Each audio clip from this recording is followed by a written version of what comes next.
you for listening to another insightful episode of Taking Stock, Talking All Things Retail. In today's episode, Bob Amster, Principal of the Retail Technology Group, Norbert Altenstad, Director of Sales and Marketing at Jesta, and Judith Kangas, Manager of Business Development and Strategic Alliances at Jesta, will discuss how retail has come full circle from the milkman and Avon lady to direct-to-consumer. Bob Amster is the principal of the Retail Technology Group, an independent consulting firm providing IST consulting to the retail industry. Bob has served the retail and distribution industries as both a consultant and system manager for over 30 years. And Norbert, the Director of Sales and Marketing at Jesta, with more than 20 years experience in supply chain and logistic consulting, retail operations, and final mile delivery solutions. Alongside, we also have our industry expert, Judith Kangas, joining us. Judith has extensive experience in software, technology, marketing, and TV production. With that, I'll pass it over to Norbert to start the conversation about how retail has really come full circle. Thank you, Melanie. This is a very fun and interesting topic, and I know it's going to be very enlightening to talk about supply chain and logistics, home delivery, customer engagement, and technology. Bob, let's dive in. My parents were getting home delivery by the milkman every morning when I was young. Now, Amazon delivers to my daughter every morning, and everyone thinks it's an innovative new concept invented by Jeff Bezos. Bob, has retail come full circle? Yeah, well, I'm not sure it ever left the circle. It's just that we do, the concepts are the same. The delivery methods, if you will, are different, and technology is the factor that's playing a huge part in determining how to improve that entire concept. We don't get milk from the milkman anymore, but we can, if we go online at 10 o'clock, get our milk delivered to us probably by noon. And that is all due to technology. So in terms of concepts, nothing has changed, really, not basically, but the technology has helped to enhance the entire experience and speed it up. Understanding, of course, that consumers seem to be more starved for time than they were in the past, and therefore they need the speed of response. Yeah, that's exactly what I was thinking as well. And Judith, I'm sure that you would agree with what Bob was saying. Do you have any comments on that? No, I agree with Bob and the both of you. I love your story about your daughter.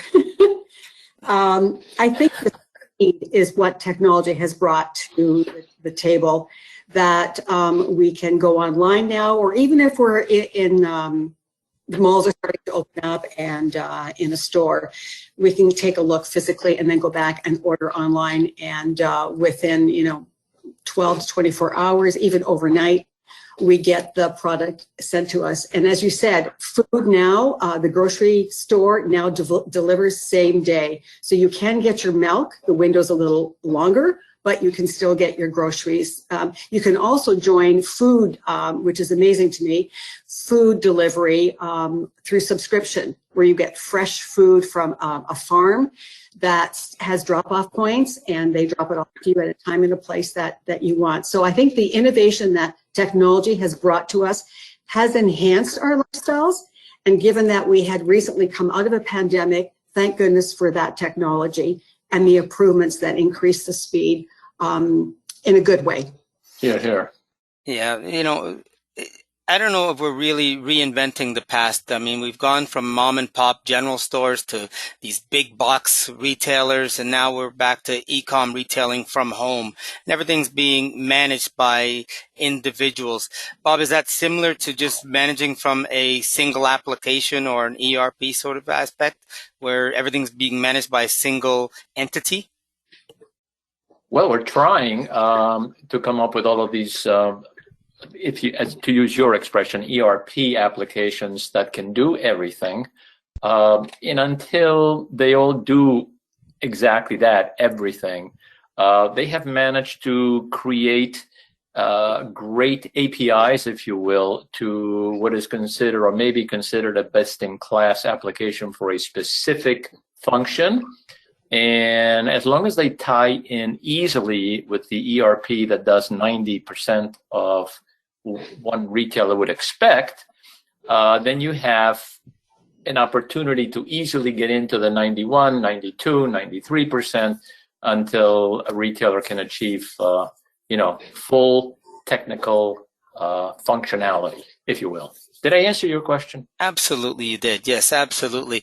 And especially, Judith, if you think about the Avon lady, where you had this personalized level of service in the past, and now we went from being very customer centric, and to almost being contactless, but still being very personalized.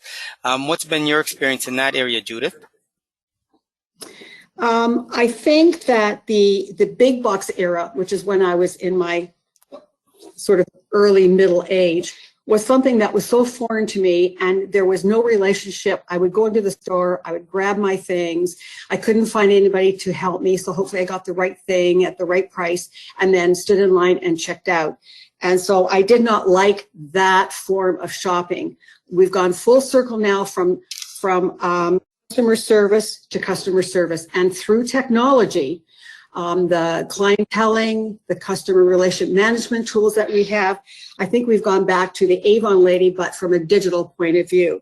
So today, Amazon, I order on Amazon on occasion, and I literally get it overnight. I get it the items the next day, which just so surprises me because I was never an Amazon shopper at all. So I like that a lot. And then there's follow-up. How did you enjoy the product? Did it serve what you were looking for, etc.? And they make returns very easy as well. So I think technology has really, really enhanced that Avon lady story to make us much happier consumers and much more satisfied to go online. It's something else in our world that we need to adjust to, and that's the way things are today. And it is getting better all the time, I must say. And Shopify, which is on the other side, is an opening for people with small businesses. We've gone back, as Bob said, to the mom and pop shops. Etsy, for example, is small cottage industry stores online. And I think that's wonderful because technology, again, has allowed everybody to play in the game now. And it's not just the big stores that monopolized us for so long. Now it's an open playing field, and I'm very happy about that. Yeah, that's an interesting thing that you mentioned, because in fact, the smaller retailer or the entrepreneurial retailer that is just starting can play with almost as sophisticated a tool as the bigger competitors in the same industry, and it puts them on a much more even playing field for not even a fraction of what it would cost to get into the so-called tier one solutions. And that has been a real boon because it makes somebody with an idea create a real opportunity to be successful and compete with the so-called big boys. Isn't that interesting? Because then it allows us to be creative as well. It allows the housewife at home, and you hear stories of, the cookie baker that was the star of the Little League is now like a multi-million-dollar industry. And it was all done through the internet, and I think that's amazing. There are many, many success stories in many industries. Spanx, which just makes me crazy, that this woman is like a billionaire. She is a billionaire. She's one of the first female ones. And I think that is excellent with what is happening with what technology to us. Well, I think I'm pretty successful because when I was younger, I was a newspaper delivery boy. And little did I know at that time, I was in supply chain and logistics, home delivery, and customer engagement. And now they just call that social selling. Bob, what's your take on that? How successful was I? Not only that, but in many cases, most people don't get a newspaper anymore. They just subscribe to the same company and get it digital every morning on their desktop, or if they can read it on their handheld device. It's again, it's just amazing you don't have to get out on a cold winter morning to go pick up your newspaper. You can just turn on your desktop and read the same news. And Judith, have we really come full circle? Social selling is what everyone's talking about now through the Facebook, Instagram, Twitters, but it's the connected. Yeah. It's being connected. The Avon lady, she was connected to her community. She was able to sell her products. She was able to retail her products to a very targeted audience and engage them. Go ahead, Judith. Yes, absolutely. And they're now called influencers. So these young girls mainly that have penetrated the market to the tune of millions and millions of followers and users are now the Avon lady in a much more, I think, global platform. It's not just your neighborhood. So that now girls and boys, there's a lot of male influence as well, between ages of about 16 and 26, believe it or not, they dictate what their group of friends and then their friends and their friends buy. So they will look online and see a company for makeup. And they will say, I bought this, I got this, I love this, I don't like that. And the death of a company can stand on their particular opinion. So they're as powerful as the Avon lady, but they just have a wider spread right now. And I think it's awesome. I think it allows, especially from a female perspective, independence. It allows them to grow and mature and start their own companies because they see this happening, understand that the world is really something that they can grab onto moving forward. So I'm very excited about the power of the influencers. And now from that, which has been around for a couple of years, the power of the influencer has now gone into the big stores and even the mid-sized stores, and they are becoming the champions of those stores, the voice of those stores. In the ad campaigns that we're seeing now, you're starting to see these influencers at the forefront of a lot of these companies. And I think that's very exciting because even on a small scale, someone who is starting their own company, a little pajama store or a lingerie store, they can get an influencer to come in and talk to them via online, obviously, and then their business can explode. So I think it's the Avon lady to the nth degree. So we have come full circle to answer your question, absolutely full circle. And it's just a different world. And I think it's going to get better as we go along. Absolutely. Yeah, for sure, for sure. And again, just to elaborate on that a little bit, technology is playing a huge role. Are we doing old things in new ways? I remember, as I said, when I was a newspaper delivery man and I'd go, pick up the money from everyone's house at the end of the week, and my mom or dad would have to wait so I wouldn't get robbed. And now we've got payment security and all these payment platforms, and technology security is the big thing. Bob, how does that all align? Has it all come full circle from, that security of payment to now payment platform security? I have a very recent, vivid, and perfect example of payment and payment security. I go to the beach. I have my grandkids there. We decide to go to the ice cream truck. I don't carry cash in my wallet now for the last, 15, 16, 17 months. And I want to pay this guy for the ice cream that I just purchased. He says, oh, I have a business account with Venmo. And he gives me the information that I have to enter. Now, not only was it convenient for me, because I didn't have cash anyway, I would have had to borrow it, but he is more secure in that he's not carrying cash in his truck. There's very little you can steal from him except ice cream that's going to melt in 10 minutes. Mm-hmm. And that is just, that's again unintended, not consequence, but an unintended benefit of this type of payment system is the security aspect about which you speak. And it's true of many stores too, because now their cash stores don't have to have thousands of dollars. They have, Yeah, also not just security. Imagine the fluidity of it as we start to travel again. These payment processors now are global.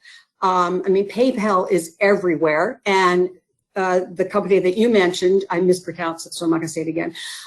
They allow international travelers, because there usually is a bar, a limit that they're allowed to use on credit cards. So I think even credit cards is going to be, their demise is coming soon as well, because those payment plans are really, really growing very, very quickly. And I think it's a good idea. I think it's a good thing because of the movement of people around the world. I think one of the things that I noticed recently that sent me back when I was doing research on before this podcast to what was and what is the layaway. Now, retailers are offering, especially through PayPal, that you can purchase online within a pay now. This is the new buzzword: pay now, buy now, pay later. And really, it's a layaway concept, which when I was growing up as a young teenager, my mother was like, "There's no way. You can't pay, you don't get. You don't take home." But I understand the concept, and it's online, so the retailers are much more protected. And listen, if you don't pay, then you just don't get your products. So any thought on that? Because that is a full circle, again, what was and what is. Absolutely. Considering the fact that we are, in fact, a credit society, at least in this and most civilized countries and most advanced economically,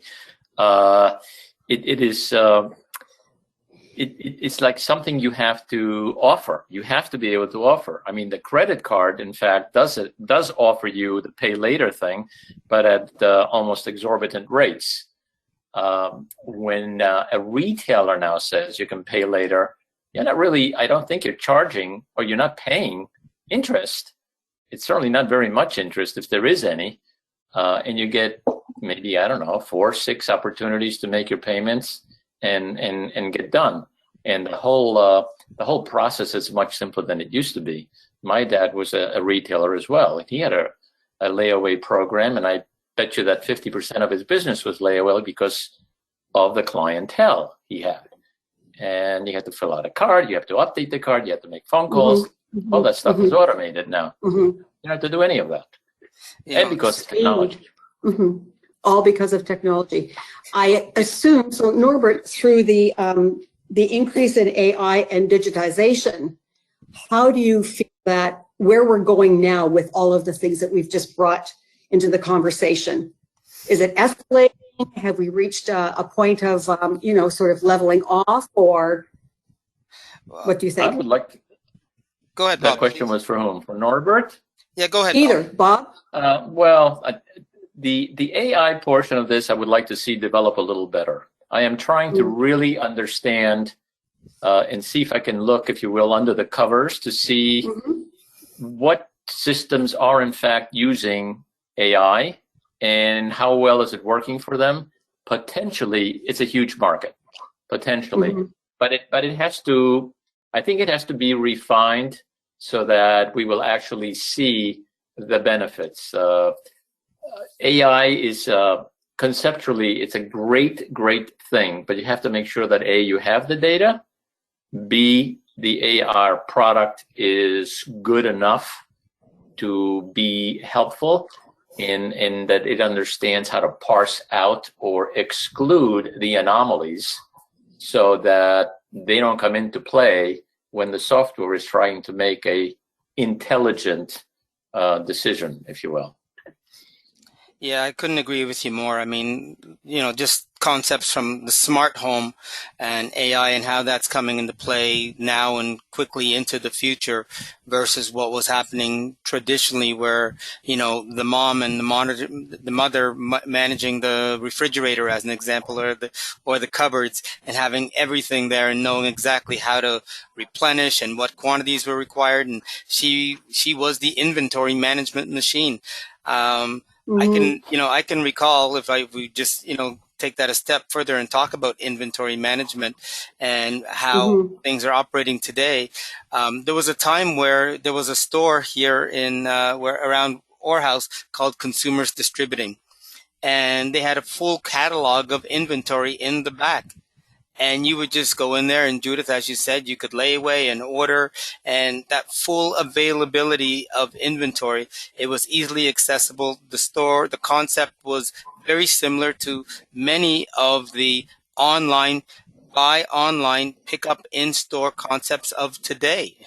So yes, both AI, smart home, inventory, all of it logistically comes together.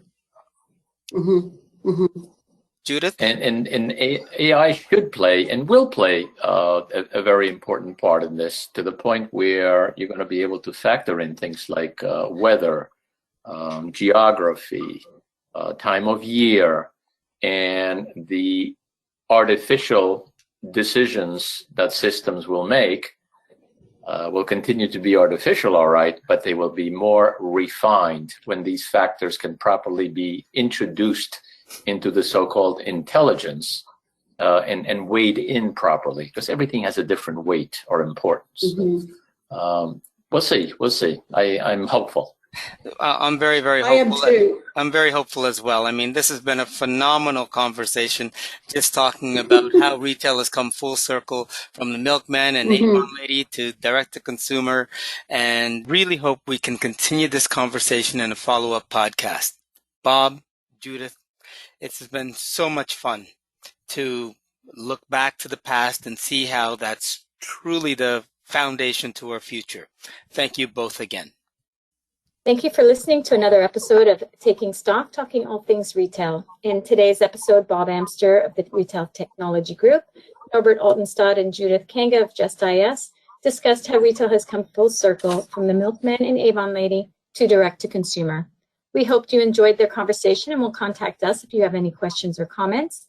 Please enjoy past and future Taking Stock, talking all things retail podcasts on this channel. We appreciate your loyalty.